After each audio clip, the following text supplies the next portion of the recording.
Merci d'être venu. Donc on a organisé cette conférence de presse parce que nous voudrions vous informer de la tenue d'un débat qui n'a donc pas lieu. On est ici plusieurs à avoir mis sur pied cette conférence débat qui devait donc se tenir ce soir à Saint-Gilles, après moult rebondissements, différentes censures qui se sont exercées, notamment au niveau de l'ULB qui n'a donc pas voulu qu'on organise ce débat dans ses locaux. Moi je représente le collectif Cardix, qui est un collectif antiracisme qu'on a mis sur pied en se disant qu'il manquait d'un mouvement qui puisse parler d'une autre façon de faire de l'antiracisme que ce qui s'organise actuellement et qui, à notre sens, est tout sauf antiraciste. Moi, Drigif, je représente les indigènes de Belgique, qui sont une ASBL qui tend, en articulation avec d'autres luttes sociales, à donner la parole aux indigènes. Voilà, donc je m'appelle Géraud Gardy et donc je fais partie de Cardix aussi. Voilà. Moi, c'est Nardine Saïdi, je suis le porte-parole du parti Égalité. Souhaït Chicha et j'étais invité par Cardix, les indigènes de Belgique et Égalité, à exprimer une position un peu dissonante par rapport à celle qui a été relayée par les médias sur ce qui s'est passé l'année dernière, à savoir ce qu'on appelle la Burqa Pride et qui a été le chahut organisé à l'occasion de la tribune laudative offerte par l'ULB à Caroline Forest. J'y reviendrai par la suite. Ici, il y a à la fois des associations qui ont soutenu l'organisation de la conférence qu'on a essayé d'organiser et des personnes qui ont participé à la Burqa Pride de l'année dernière, qui était donc un chahut organisé lors de la venue de Caroline Forest à l'ULB, qui était censé parler de l'extrême droite et qui a donc été chahutée au titre de ce qu'elle en fait alimente l'extrême droite au travers d'un discours islamophobe. Donc on a voulu, après, disons, la répression qui a été celle de la Burqa Pride, donc il y a eu un traitement médiatique de la Burqa Pride qui a été très violent. On a présenté les Burqa Priders comme des islamistes, des extrémistes de droite qui en fait voulaient empêcher une antiraciste de s'exprimer. Alors que c'était évidemment pas du tout l'objectif des Burqa Pride. On a voulu revenir sur ce débat pour, un an après, pouvoir expliquer pourquoi les Burqa Priders ont été objectivés comme des islamistes extrémistes et expliquer en réalité donc qu'il y a un réel problème au niveau du combat antiraciste qui est récupéré dont les valeurs antiracistes sont récupérées, donc des valeurs comme la laïcité, le féminisme, etc., qui sont récupérées pour stigmatiser la communauté musulmane. On a essayé d'organiser ce débat à l'ULB en se disant on va revenir sur dans l'espace qui avait donné lieu à tout ce ramdam médiatique. On a donc commencé à organiser ce débat en décembre, je pense, à envoyer des demandes d'autorisation aux institutions universitaires, à essayer de chercher des intervenants qui puissent créer une contradiction, puisque c'était un des mots d'ordre de l'ULB d'avoir un débat contradictoire, donc trouver des intervenants qui puissent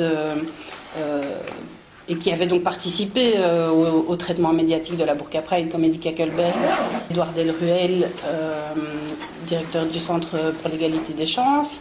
On a pris contact avec les cercles de l'ULB, les cercles étudiants qui pouvaient soutenir le débat. On a envoyé des courriers au recteur, on a envoyé des courriers...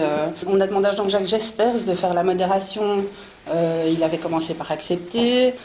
Tout ça a pris pas mal de temps. Dans le même temps, on a publié le projet de l'événement en se disant qu'on allait organiser les choses vraiment en temps réel, c'est-à-dire informer tout le monde de la façon dont on pouvait mettre en place le débat lui-même, parce que c'est un des enjeux, c'est comment on peut organiser un débat de ce type-là et donc donner la parole à des voix minoritaires, entre guillemets, Et donc c'est une des choses qui nous a été reprochée, d'avoir rendu public le projet de débat sans avoir déjà l'accord des intervenants. Et d'avoir notamment aussi, on nous a reproché la forme qu'on avait donnée au débat, puisqu'on avait fait une affiche qui se voulait humoristique, où on montrait le bien contre le mal, ce qui pour nous représente à la fois le traitement qui a été donné de l'événement à l'époque, c'était vraiment le bien qui s'érigeait contre les méchants censeurs de la liberté d'expression. Et donc, à notre sens, l'idée, c'est justement d'avoir cette voix minoritaire qui puisse s'exprimer. Et donc, on n'a pas reçu l'autorisation de l'ULB. Et on a décidé donc d'organiser ce débat seul, en donnant la parole donc à Souheil Chicha et à Nordine Saidi qui ont participé à la Burqa Pride et qui ont tous les deux subi une répression, ou qui subissent une répression du fait de leur discours politique. Souheil Chicha a été exclu de l'ULB suite à la Burqa Pride. Nordine Saidi est attaqué par Forest. Enfin, il va en parler, mais... Il est inculpé. Il est inculpé. Et donc, on avait comme objectif d'organiser un débat dans une salle qu'on louait. Donc, on a loué une salle, en l'occurrence à Saint-Gilles. Le débat devait avoir lieu ce soir. Et ce matin, on m'a téléphoné en me disant que, alors que j'avais signé une convention, payé la salle, etc., on m'a donc téléphoné en me disant on ne peut pas vous laisser faire le débat parce que la salle est endommagée suite aux intempéries, tout est inondé et donc on est désolé mais il va falloir annuler votre débat. Je suis allée voir sur place pour me rendre compte si effectivement il y avait bien un dégât ou pas, et là on m'a accueilli en me disant ben non, en fait la salle va bien. Mais le directeur de la SBL m'a téléphoné ce matin en me disant que je ne devais pas vous laisser venir et que je devais donc vous donner une excuse bidon du genre inondation. Donc voilà, il se fait que dans le conseil d'administration de la SBL qui nous louait l'espace, nous avons donc comme président Alain Hutchinson, comme trésorier Jean Spinette, et une des administratrices c'est Cathy Marcus qui est la bourgmestre PS faisant fonction. Tous ces gens sont donc du PS. Et donc c'est la censure pure et simple. Le débat ne peut pas avoir lieu, même si c'est nous qui l'organisons en privé. Par rapport à l'ULB, on nous a accusé de plein de... Si vous avez été lire le blog du recteur qui était au niveau intellectuel quand même assez faible. Il parlait d'intentions maléfiques des organisateurs, de vraie liberté d'expression, d'affiches qui auraient été trop chocs, alors que toute l'histoire des conférences à l'ULB sont des affiches chocs, on a toujours été comme ça. Complot de la presse. Complot de la presse, et c'est intéressant de mettre en perspective son blog, le billet qu'il a fait sur cette histoire-là, et le dernier billet qu'il a fait sur sa présence avec Shimon Peres. Il utilise exactement des arguments contraires, donc ça montre qu'en fait il utilise les mots à sa convenance en fonction de ses intérêts, ou des intérêts qu'il défend. Mais donc, je ne pense pas que c'est intéressant de montrer notre bonne foi en montrant qu'en réalité, on a respecté les formes, nous avons respecté les formes. Donc voilà. Pour moi, la censure d'aujourd'hui, elle donne encore plus de sens à la Burqa Pride, la Burqa Pride à laquelle j'ai participé. Pourquoi moi j'ai participé à la Burqa Pride? Pour dénoncer ce climat islamophobe que Caroline Fourest déverse en toute légitimité avec une étiquette de gauche. Pourquoi j'y ai participé? Parce que je n'accepte pas qu'on appelle débat une conférence de la foire du livre, une tribune laudative. J'ai appris grâce à la Burqa Pride le mot laudatif. Une tribune laudative à Caroline Fourest avec modérateur Hervé Asquin et Guy Archer. Moi, j'ai rien du tout à voir avec l'ULB. Par contre, j'en subis un petit peu les conséquences de l'ULB, parce que l'ULB, c'est une institution qui donne un cachet scientifique à une certaine réalité de terrain. Donc, laisser parler Caroline Fourest avec une étiquette de gauche qui déverse un climat islamophobe, on le ressent tous les jours dans certains quartiers, on le ressent dans les discriminations, on le ressent partout. Est-ce qu'on peut parler de la Burqa Pride? Est-ce qu'on peut parler d'Israël? Est-ce qu'on peut parler du sionisme? Je pense qu'on peut parler de toutes ces questions au sein de l'ULB aussi. la question, je pense, est aussi qui en parle. Nordin Saidi ou Souel Chicha ou d'autres personnes avec des noms qui ne sont pas des Michel ou des Jean, je pense pas non. Aujourd'hui, n'ont pas la légitimité de parler d'Israël, n'ont pas la légitimité de parler du sionisme, n'ont pas la question de parler même de l'islamophobie. Ce que je trouve un petit peu dommage dans la Burqa Pride, qui, d'après certains, est un non-événement dont la presse ne fait que parler, un non-événement dont Béatrice Delvaux, rédactrice en chef du Soir, a catalogué Mardi Noir, alors qu'il y a des fachos qui gouvernent ce pays, ou en tout cas qui sont dans son Parlement. Voilà, donc tout ça qui est lié. On ne parle plus aujourd'hui de pourquoi ça a été fait la Burqa Pride, et pourquoi on ne peut pas parler du sionisme, d'Israël, ou des questions qui touchent notre société, avec les voix des minorités, ou en tout cas les voix des premiers concernés. Le 2 poids 2 mesures, pour moi, il est flagrant, et je pense qu'il est flagrant pour tout le monde. Souel Chicha, apparemment, est moins fréquentable qu'un criminel de guerre qui s'appelle Shimon Peres. Shimon Peres, à qui on a déroulé le tapis rouge, pas à l'ULB, mais en tout cas par les instances de l'ULB lui ont déroulé le tapis rouge. Je suis inculpé par un juge d'instruction, donc, pour une vidéo que j'ai postée, pas que j'ai créée, une vidéo que j'ai postée, et qui s'appelle Caroline Fourest, l'islamophobe préféré du terroriste Andrei Breivik. Je suis inculpé pour avoir juste relayé une vidéo dont je n'ai même pas mis le titre. J'en suis jaloux, parce que je pense que le titre est juste. Et il faut savoir que l'avocat est Marc Heutendal. Marc Heutendal, l'avocat de Caroline Fourest, qui est aussi, celui qui écrit une carte blanche dans le Soir pour défendre Pérez. Donc, faire tous ces liens, ça paraît complotiste pour certains. Caroline Fourest qui adore les complots. Donc, voilà toutes mes raisons à moi de ne pas laisser Caroline Fourest parler seule et sans contradicteur à lui. Pour les indigènes de Belgique, on ne pense pas seulement qu'on n'a pas le droit de parler d'Israël ou de l'islamophobie ou de quelque sujet que ce soit. On pense que les gens qui font partie des minorités, ils n'ont pas le droit du tout de participer au débat de société qui existe à cause de leur généalogie, donc à cause de leur origine. Donc pour une raison, pour nous, clairement raciste, quoi.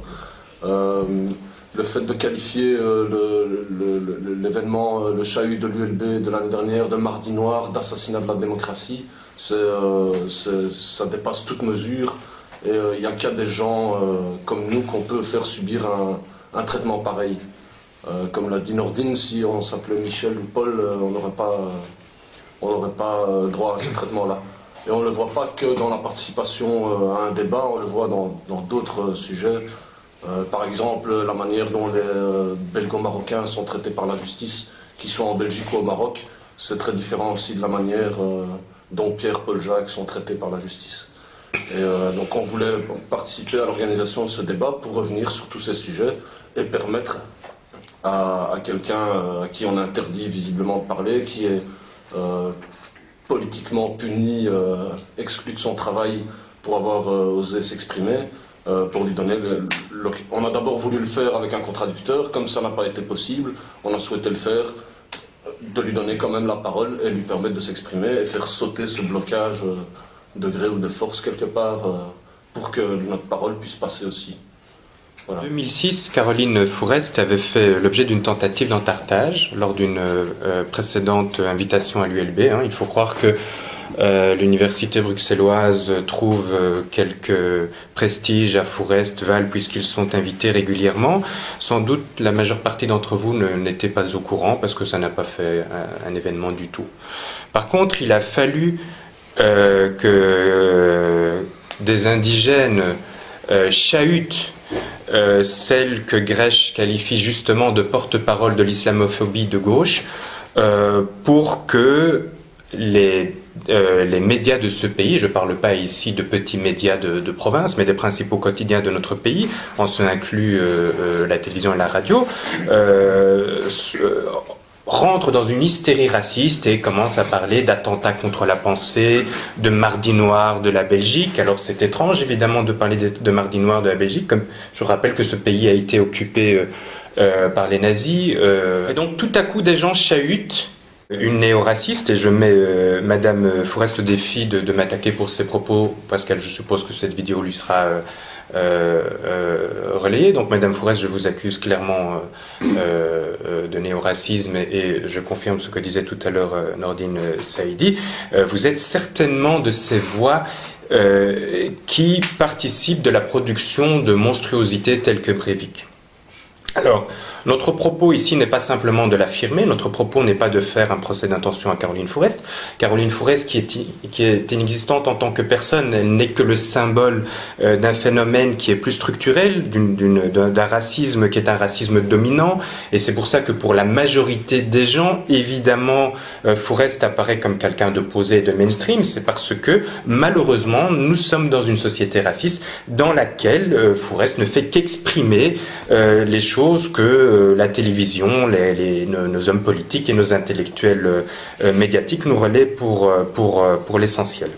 Alors donc, je ne vais pas être très long parce que je pense que le temps n'est plus au grand discours. Alors là, vous avez un exemple flagrant de deux poids, deux mesures, des militants antiracistes qui chahutent, je dis bien qui chahutent. Il faut arrêter de rigoler, on a parlé de censure, d'attentats contre la pensée. Ce n'était qu'un groupe de militants qui ont chahuté. Pour censurer, il faut le pouvoir. Pouvoir qu'ont justement les édiles politiques que nous avons cités tout à l'heure, puisque parmi les administrateurs de l'ASBL qui nous avaient loué la salle dans laquelle devait se tenir le débat de ce soir, ne figure pas moins que la bourgmestre. La bourgmestre est donc la mairesse, pour nos amis français, la mairesse de Saint-Gilles. Madame le maire, si vous préférez. Différence totale des associations antiracistes blanches. Alors, messieurs les démocrates, messieurs les donneurs de leçons, où êtes-vous ? Vous êtes là en train de nous regarder. Sans doute que vous ne devez pas être très très fiers de vous, et vous avez raison. Alors, moi, je ne vais pas faire de très longs discours avec vous. Vous êtes des fous culs.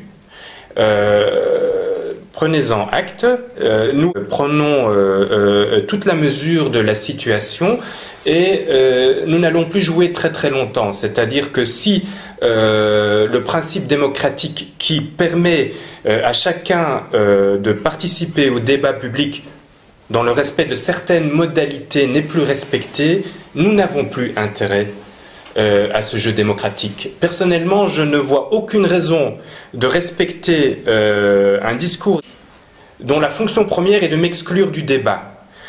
Donc je dis aux amoureux de la liberté d'expression, aux zélateurs des principes démocratiques qu'ils défendent généreusement en discours, de se lever. Je leur demande de prendre acte de la censure qui est posée ici. Il s'agit de la 4e censure consécutive d'un débat. Je dis bien 4e censure consécutive d'un débat.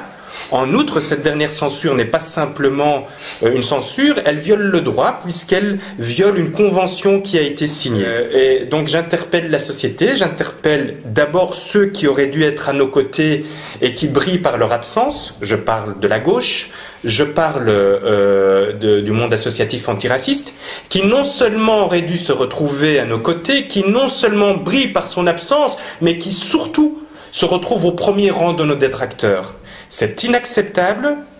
J'interpelle également les démocrates. La situation de crise démocratique, de crise économique, de crise politique n'est pas sans rappeler les années 30.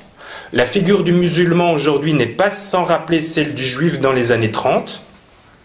Il y a à mon sens un éveil des consciences qui doit se faire. Si pas aujourd'hui, quand ? Si pas devant un fait de censure politique flagrant répété, quand ? Merci.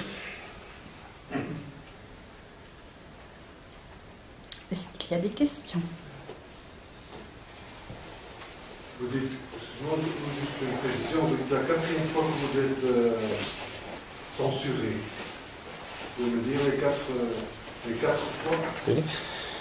Alors, la première fois, c'était un débat organisé par des étudiants de médecine à l'ULB, à laquelle je n'étais évidemment pas convié.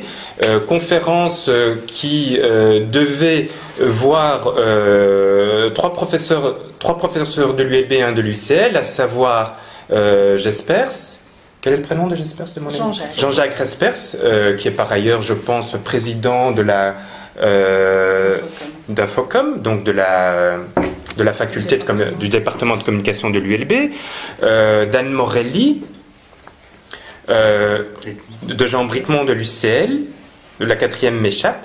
Donc ce débat avait été annoncé et il a été interdit en dernière minute sous la pression du lobby sioniste à l'ULB, au motif que le panel m'était trop favorable. Alors je renvoie vers un article du soir qui traite de la question. Alors à tous ceux qui riront sous cap en disant que les lobbies n'existent pas, je leur dirais que nos démocraties sont parasitées par des lobbies, qu'il s'agisse de lobbies politiques d'Israël ou lobby du Maroc en Belgique en passant par celui de la Turquie, ou encore en passant par les lobbies économiques, qu'ils soient ceux de l'industrie pharmaceutique ou de l'agroalimentaire. Il serait temps de se réveiller, particulièrement à Bruxelles, car s'il y a une ville en Europe qui est une ville de lobbyistes, c'est bien celle-ci. La deuxième conférence annulée était organisée par les étudiants socialistes de l'ULB, qui ont demandé l'autorisation à l'ULB. L'autorisation leur a été refusée.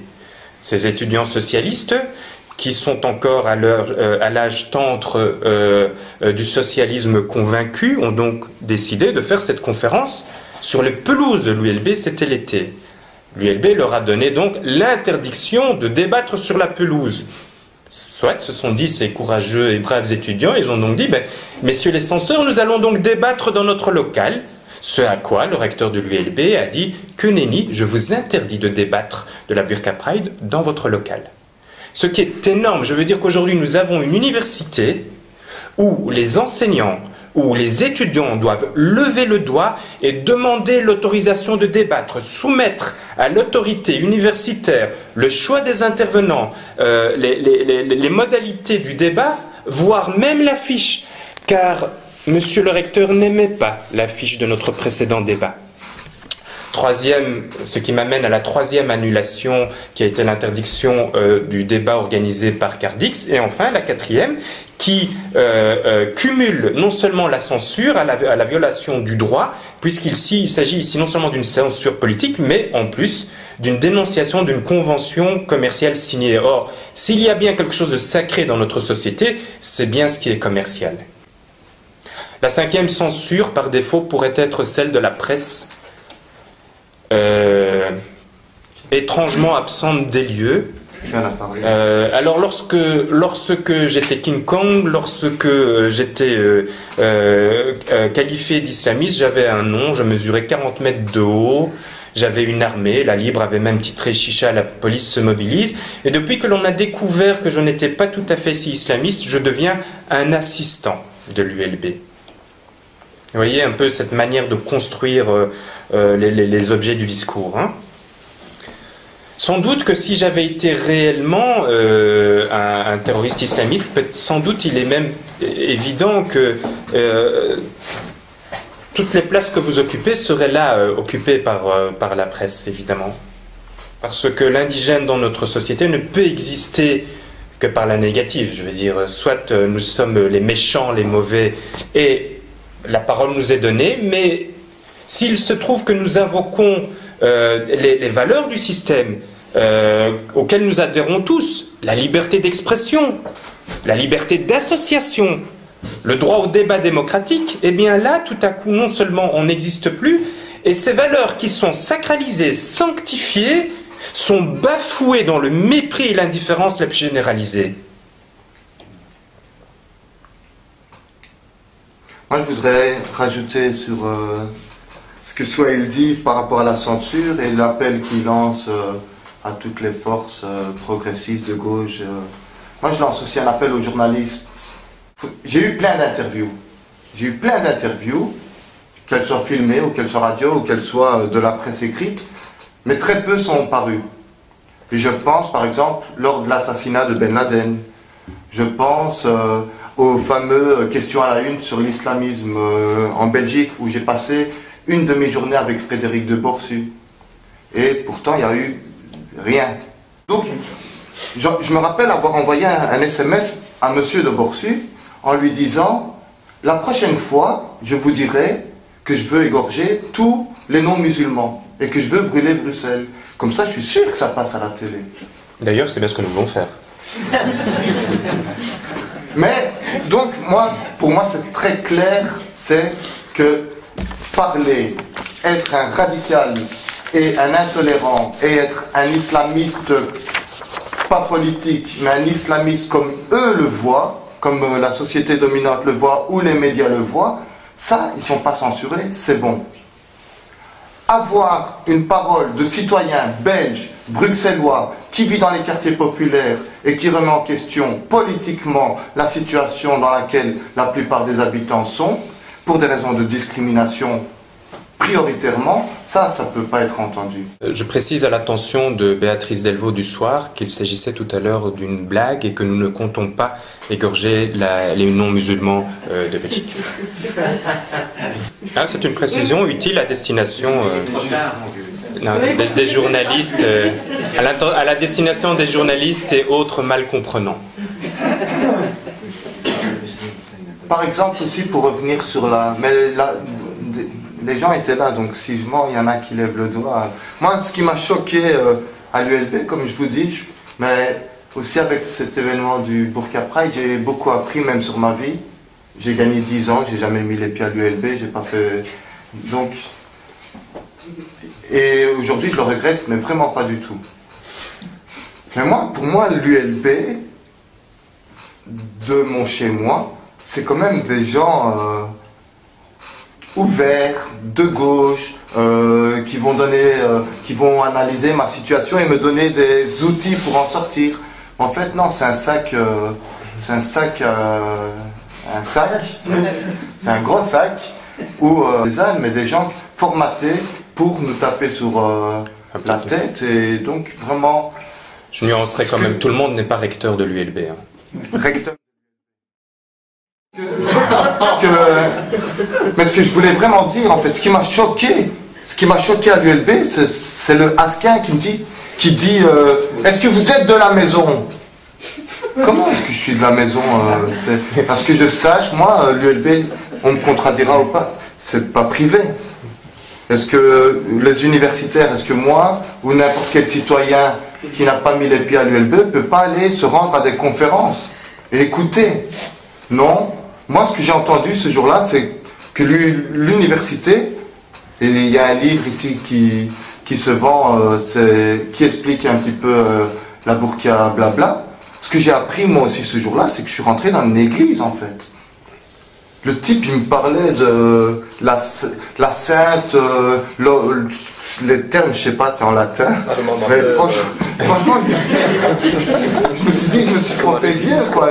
Ils me disent qu'ils sont laïcs, athées, tout ce qu'on veut, respect total, mais ne parlent pas de religion et de sacré et tout dans l'université libre de Belgique. Il fallait encore illustrer le climat islamophobe ambiant. Il suffirait simplement de rappeler que lors de cette fameuse soirée, j'ai été agressé par Fourest, qui est venu au contact, qui m'a bousculé. Sa compagne m'a fait un croc en jambe. J'ai failli me retrouver à ses pieds, horreur suprême. Et surtout, bien plus que la violence physique, il eut la violence de cet énoncé qui retentit encore à ma mémoire tellement il est lourd de charges islamophobes.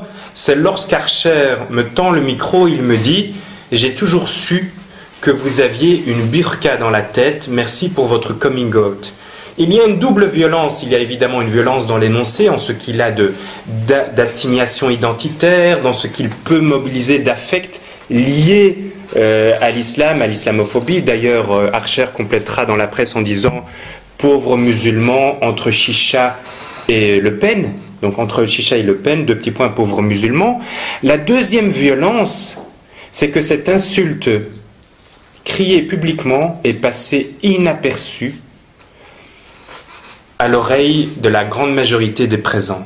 Et encore aujourd'hui, lorsque je dis à un journaliste, mais vous vous rendez compte, c'est moi qui me suis fait violenter par Fourest, et c'est moi qui ai été l'objet d'une insulte raciste. On me dit, mais qu'est-ce qu'il y a de raciste dans cet énoncé? Ce que je dis, ok. Et si moi j'avais répondu, monsieur Archer, j'ai toujours su que vous aviez une kippa dans la tête, est-ce que vous estimeriez, à juste titre bien sûr, que l'énoncé eût été antisémite? Et c'est un énoncé antisémite. Mais là, ça transparaît, justement. Oui. Il y a une question, oui. Paul. Paul, dis-moi. Moi je suis quand même un peu plus inquiet que vous ne le semblez l'être, parce que j'ai l'impression que là, on cherche vraiment des raisons de... Je parle de ce système, de taper dans le tas. Oui. Et c'est vraiment une sale bande, c'est vraiment un sale système, c'est vraiment une bande de monstres, hein, c'est vraiment des ordures, et je pense qu'ils sont dangereux. Alors il faut quand même essayer de réfléchir à une stratégie. Parce que ça n'a rien à voir. Mais je viens encore de discuter avec Oscar Gazaramoué, qui est le fils d'un Tutsi qui avait émigré du Rwanda, etc. Et il me rappelle que les Belges, entre 59 et 61, ont assassiné une dizaine, pas seulement un ou deux, pas seulement Lumumba et Rwanda, mais ils ont assassiné une dizaine de personnes, très haut placés, des dirigeants, des gens, dont un roi, dont deux rois, etc. Donc, je veux dire, quand ils sont, je dirais, dans une sorte de... C'est un peuple affectif. C'est pas un peuple qui va raisonner, qui va se suivre une stratégie. Il va essayer de se trouver dans une position où il va pouvoir foncer. Attention, il ne faut pas mettre tous les Belges dans le même sac. Je veux dire, il y a aussi des naturalisés. Oui, mais le problème, c'est pas de devenir comme les autres. Hein. Ça, c'est déjà un premier point, c'est d'essayer de ne pas devenir comme les autres. Et il ne faut peut-être pas mettre tous les autres non plus dans le sac. Hein. Mais je veux dire, je pense à un système mafieux qui contrôle un peu les choses. C'est pas de la rigolade. Non, mais c'est clair, et Luc Vervaert qui est derrière pourra développer la chose mieux que moi.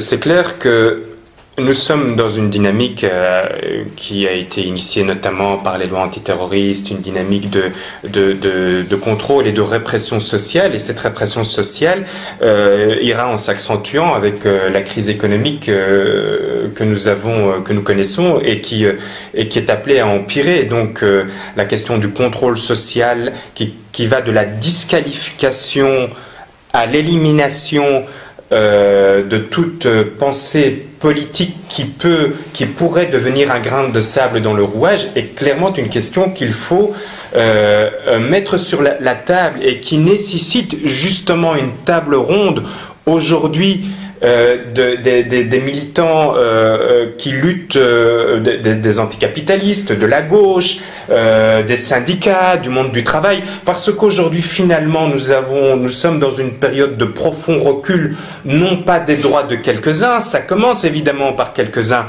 ça commence par les sans-papiers, puis aux étrangers, puis aux Belges d'origine étrangère, et puis les femmes, et puis les travailleurs, et ainsi de suite.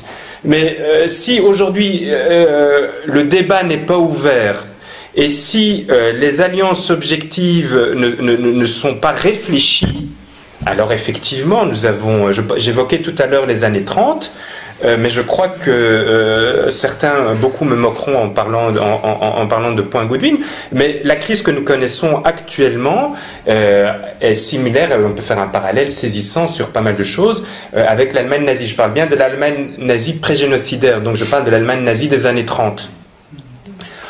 Nous pouvons encore faire aujourd'hui que demain ne soit pas les années 40. C'est pas évident. Hein. Mais c'est pas évident. Ça commence très mal pour les Roms. Ça commence. La voie est pessimiste.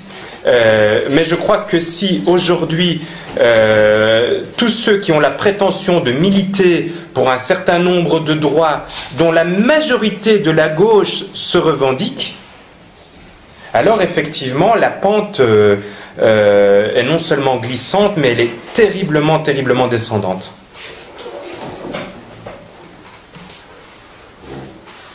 Et donc, vraiment, j'interpelle, il faut dépasser les questions de personnes et pouvoir mettre les questions politiques en perspective et en articulation.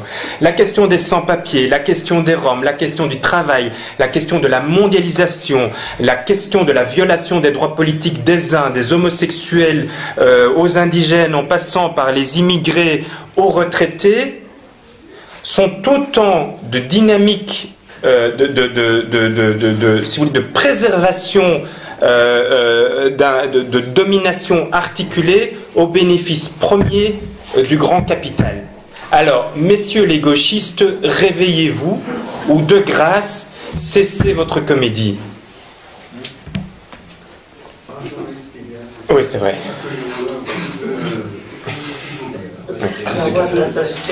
Merci Luc. Merci Belga. Moi je le soutiens à 100%. Moi je trouve que dans les 10 dernières années, on a laissé passer beaucoup. Et à chaque fois, et je parle ici aussi de nous, ici présents. Donc qu'on ne s'est pas intéressé à l'affaire Ali Arras, qu'on ne s'est pas intéressé à Moussa Zemouri qui se trouvait à Guantanamo, qu'on ne s'est pas intéressé à Mohamed Ra, qu'on a enlevé sa nationalité, qu'on ne s'est pas intéressé à la famille Vink Salahi qui a été mis sur une liste d'organisations et d'individus terroristes, qu'on ne s'est pas intéressé à ce que la Belgique extrade Nizar Traversi aux États-Unis. Et donc, oui, qu'on est vraiment divisé, on n'a pas une stratégie commune, et tête après tête tombe.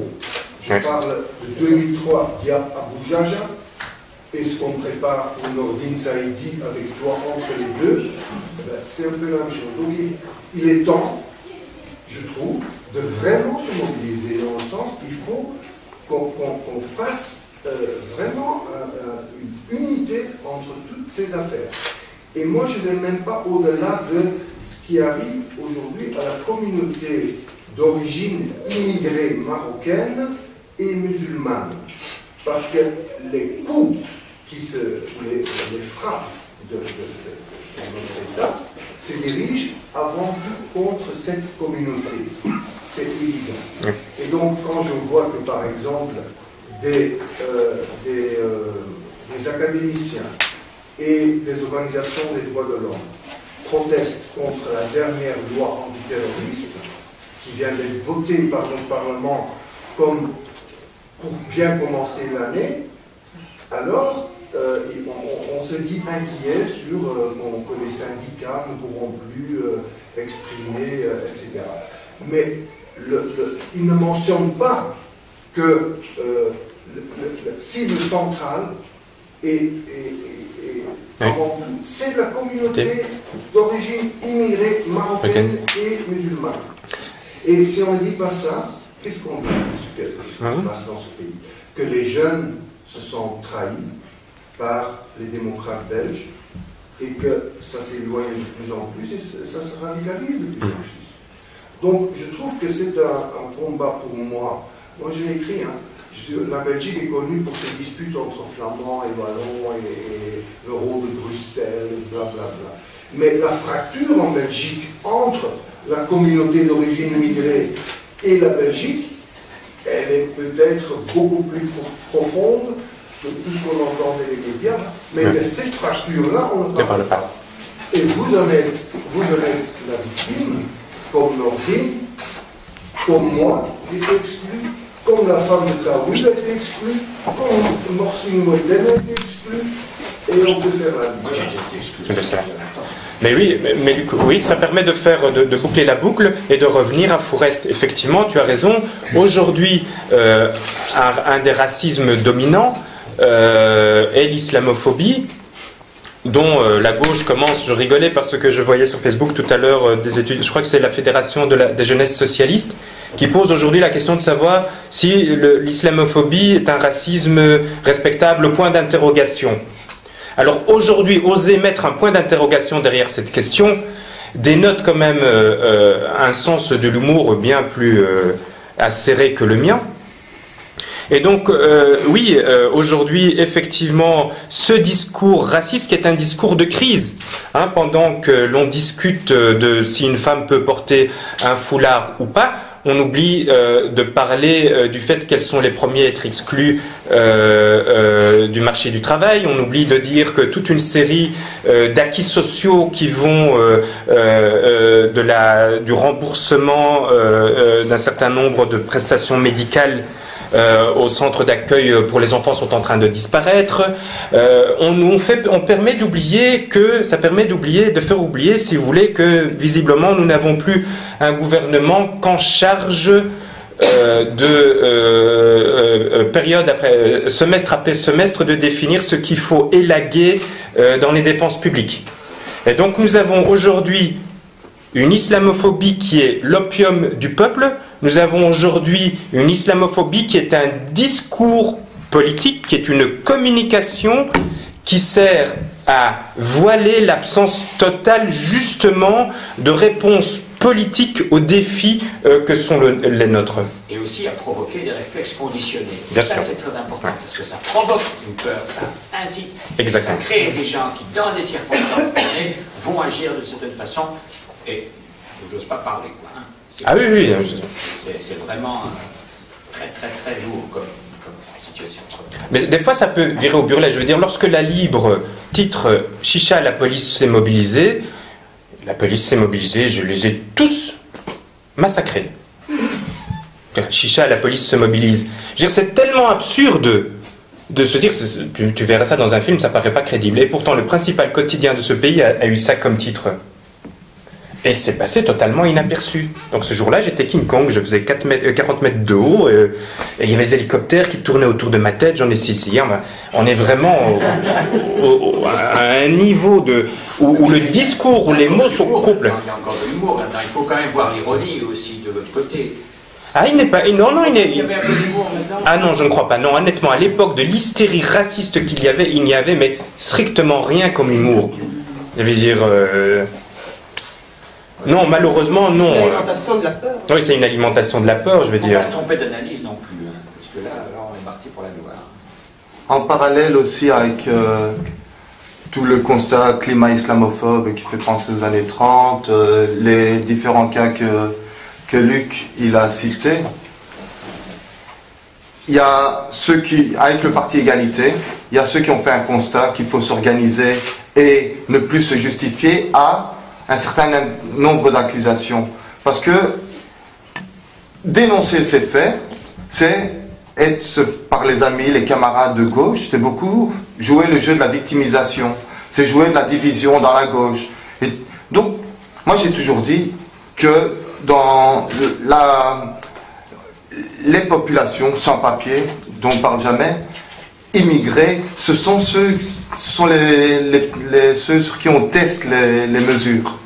Donc aujourd'hui, que nos camarades de gauche nous laissent un par un se faire exterminer, ou en tout cas exterminer du champ social, c'est laisser la route à eux. Demain, c'est Monsieur X ou Madame Y qui ne pourra plus enseigner à l'ULB parce qu'elle a empêcher des cultures d'OGM, parce qu'il remet en question le lobby pharmaceutique, parce que des questions sensibles qui touchent au dogme de cette société capitaliste.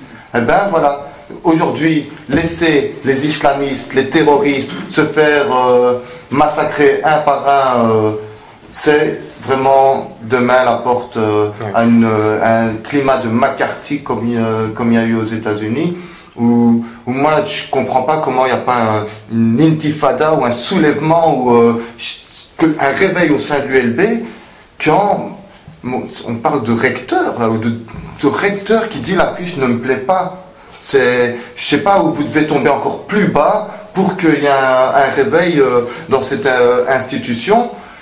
Et pour moi, le fait qu'il n'y ait pas un réveil parmi les jeunes, je crois que c'est Salvatore Allende qui dit avoir 20 ans et ne pas être révolutionnaire, c'est une contre-nature ou un truc comme ça. Alors être dans une institution qui s'appelle l'université libre, je mets entre guillemets, de Belgique, et n'avoir aucun mouvement de contestation par rapport à des choses que les gens qui n'ont même pas fait le primaire, n'ont même pas fini le primaire, se soulèveraient contre ça, je comprends pas. Et ça me fait peur, parce que ces jeunes qui sont révolutionnaires, ça j'en suis sûr, qu'ils soient de droite ou de gauche, hein, mais qui sont en tout cas contestataires, ne se réveillent pas. C'est qu'il doit y avoir un de ces climats là, et si vous ne le voyez pas aujourd'hui, ben vous allez le voir quand vous serez privé d'emploi, privé d'ouvrir votre bouche ou privé de n'importe quoi.